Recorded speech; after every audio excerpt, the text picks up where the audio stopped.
Yoon kun baay'ee viidiyoo irreecha irratti gocha hamaa raawwatamedha. Ani bakka sanan ture maal takka uumame isinitti hima.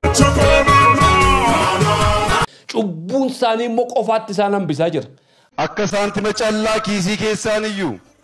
Waan har'a Dr. Abiy Ahmed ummata Oromooti godhe kana. Akkam jirtu kabajamtoota hordoftoota kiyya viidiyoo biraatiin walitti deebinee jirra haga xumuraatitti nafaana tura namoonni yeroo jalqabaaf gara chaanaalii kanaatitti dhuftan yookiin namoonni maatii chaanaalii kanaa hin ta'in haga ammaatitti sabiskiraayib godhuudhaan maatii chaanaalii kanaata hundi keessanuu gara viidiyootitti darbuun dura laayik godhaa gara viidiyootitti.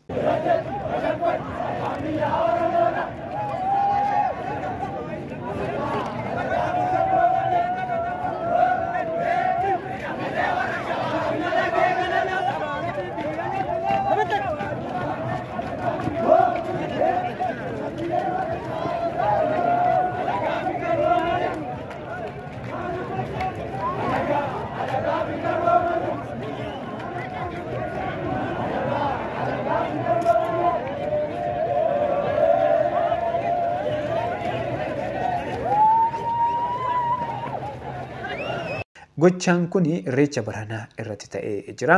Social media yookiin miidiyaa hawaasaa garaagaraa irra deemaa ture jira viidiyoon kun jechuudha. Namoonni achi turanis akkasumas namoonni tokkos waa'ee kana irratti yookiin gochaa kana irratti maaltu akka ta'e dubbatanii jiru haa ilaallu. Viidiyoon kun baay'ee viidiyoo irreecha irratti gocha hamaa raawwatamedha. Akka Oromootti kan nama qaanessu, akka Maccaaf Tuulamaatti kan nama qaanessu.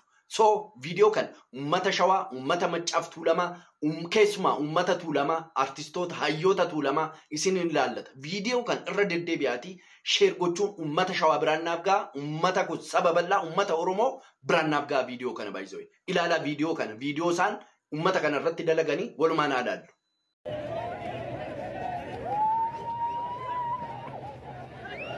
Ummata Shawaa, ummata kabajamaa, ummata guddaa sanaanis, ummata Tuulamaa sanaanis bakka buutanii uffata aadaa Shawaa uffatanii ummata irreeffachuuf, ummata gaddasaa gammachuusaa ibsachuuf irreecha sana irratti argame akkasii lukaan dhiitaa dullaadhaan rukutaa ummata ari'uun it is shame by the way. Dhugaa Rabbi isinitti. Kanaafiyyuu hayyoonni Tuulamaa, hayyoonni Shawaa gadi baatanii dubbachuu danda'uudha qabdu. Yoo waan kana irratti har'a callisnee waggaa kan dhufu immoo yookaan mataa buruquun dhufa yookaan immoo lubbuu baduuti dhufa. Wanti inni dubbate kun dhugaadhaa jedhee yaada maaliif yoo jettanii waan har'a ta'e kana yookiin gochaa kana irratti yoo dubbanneeti waa'ee kana nu amma hin furre yookiin waa'ee kana uummatatti hin beeksifne isatti aanu irratti kana caalutu dhufuu danda'a waan ta'eef waa'ee kana gadi fageennaan sirriitti hubannee waa'ee kana adda baafnee uummatattis dubbachuu qabna waa achitti ta'e sanis namoota sanniin walitti dhiyeessinee rakkoo kana furuu qabna jedhee yaada. Ayyaanni irreechaan wadha akkanatti nuti tolee kabajjaarru kuni lubbuun namoota hedduu itti dhabameeti yookiin namoonni hedduu itti wareegamanii har'a haala namatti toluun haala bareedaa ta'e kanaan kabajjaa jirra. Uummata keenya gidduutti wanti akkanaa kun uumamuun baay'ee nama saalfachiisa.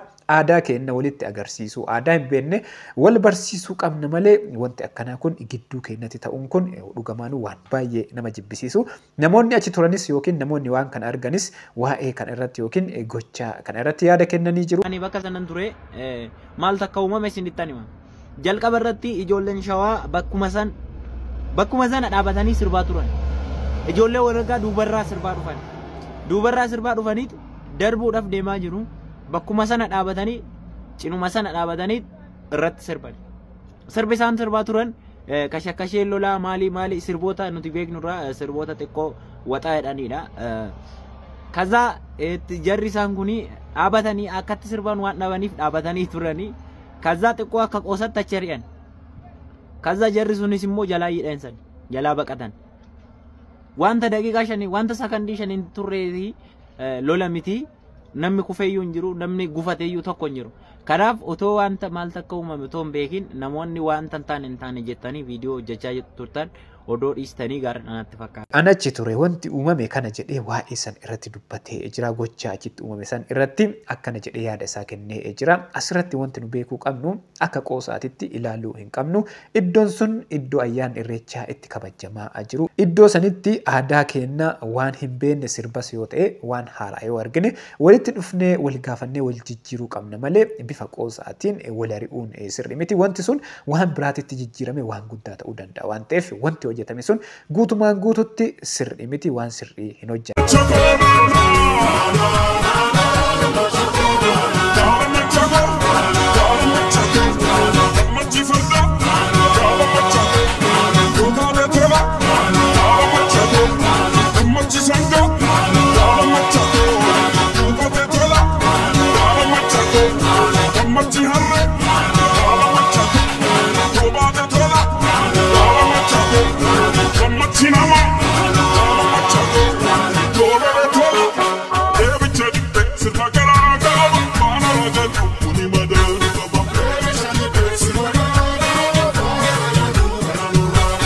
Jawaarii fi Dr. Ililliin ayyaana irreechaa bara kanaa haala kanaan kabajanii jiru. Viidiyoon isaanii kun sooshaal miidiyaa hawaasaa garaagaraa irra deemaa turee jira. Namoota hedduu ajaa'ibsiisee jira. Haalli isaan ayyaana irreechaa bara kanaa ittiin kabajan kun namoota hedduu ajaa'ibsiiseera. Nama lamaan qofaan qilleensa keessa dhaabatanii akkanatti kabajanii jiru. Maaliif akkanatti kabajanii? Maaliif osoo uummata bal'aa wajjin kabajuu danda'an yookiin uummata bal'aa uummata Oromoo osoo qaban akkanatti kophaa isaanii kabajan jechuudha. Namoonni tokko yaada irratti kennanii jiru. Cubbuun isaanii immoo qofaatti isaan hambisaa jira. Anamma hiriyaa kiyya obboleessa kiyya Jawaariin dhugaa waaqayyoo mimmaantu na qabate. Sooshaal miidiyaa irratti Dr. Ilillii wajjin lama ta'anii qilleensa sana keessa dhaabbatee gaafanni ayyaana kana kabajachuudhaaf mul'isuudhaaf akkas ta'u baay'ee na gaddisiise. Is my brother nama waggaa baay'ee wal beekuudhaan aangaa'ota amma aangoo irra jiran kana duran beeka. Waggaa baay'eefan isa beeka. Obboleessi koo gaafanni akkas ta'u na gaddisiisa. Namni kaleessa biyya kana keessatti kabajaa maal fakkaatuun VAT meeqaan deemee waardiyyaadhaan socho'ee ayyaana irreechaa irreeffatee galu har'a qilleensa keessa gaafanni kophaa dhaabbatu. Qilleensi illee yommuu inni isa raasu. Qilleensi illee yommuu inni isaaf kabajaa dhabe. Qilleensi illee gaafa sarraa wayyaa fuudhu. Kana caalaa wanti na gaddisiisu hin jiru. My brother Jawar. Siyaasa keessatti wal dhabuu numa jira. Siyaasa keessatti walitti mufachuu numa jira. Akka ciniini ma furadhu muummicha ministeeraa furadhu magara bari abbaa keetitti gali. Maaf qofaa kee akkas qilleensi siraasa. Viidiyoon kun isa qofaa miti namoota hedduu ajaa'ibsiisee namoonni hedduu karaa garaagaraatiin yaada irratti kennaa jiru. Maaliif osoo uummata Oromoo bal'aa kana qabdan yookiin osoo uummanni kun hundi jiru maaliif kophaa keessan akkanatti kabajitanii sirrii miti. Karaan ati irra jirtu kun sirrii miti. Uummata wajjinis kabajuu qabdaa. Uummata Oromoo wajjin yookiin uummata biyya keenyaa wajjin gara biyyaatitti gara biyya abbaa keetiitti galtee kabajuu qabda jedhee yaada isaa kennee jira. Kana qofaa miti muummicha ministeeraa wajjinis walitti araaramuu qabda. Muummichi ministeeraa hojiin inni hojjetaaru suutaan hojii nama ajaa'ibsiisu biyya keenyatti hojjetaa jira waan ta'eef biyya keenyaaf hojjetaara waan ta'eef karaan ati irra jirtu kun sirrii miti gara biyyaa galiiti. Muummicha ministeeraa Dr. Abiyyi wajjin walitti araaramiiti biyya keessatti kabajji jedhee yaada isaa akkanatti ibsee jira. Dhaamsa isaa dabarseera. Ijoollee abbaa malaati. Abbaa malaa akka saantima callaa kiisii keessaan iyyuu abbaa birrii abbaa dhibba lamaa fakkaateetu abbaan malaa wacaan miti gochaan mo'a. Muummichi ministeeraa Dr. Abiyyi Ahmedis irreecha bara kanaa irratti haasaa kana fakkaatu taasisee jira. Waan hojjannu gochaan agarsiifna jedhee akkanatti dubbatee jira.